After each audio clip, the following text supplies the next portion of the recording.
ஒரு பாரில் நான் தண்ணி அடிப்பேன்.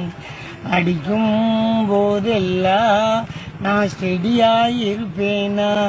நான் அடிக்கின்ற சரக்கினிலே ஒரு 7up கலந்திருக்கும்.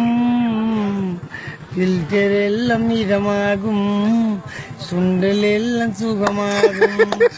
அப்பு வந்து தலைக்கேறும், உங்க பாட்டுக்கு எல்லாம் காலியாகும். மானிட்டர் என்றாலே எனக்கு வாண்டி ஞாபகமே.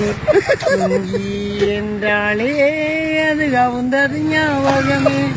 வீட்டில் தண்ணி அடிப்பது தெரிந்தால் மிதிப்பது ஞாபகமே. மிதிகள் வாங்கியே எனக்கு புத்தி வந்தது, மறந்து போனதே எனக்கு சரக்கு ஞாபகம்.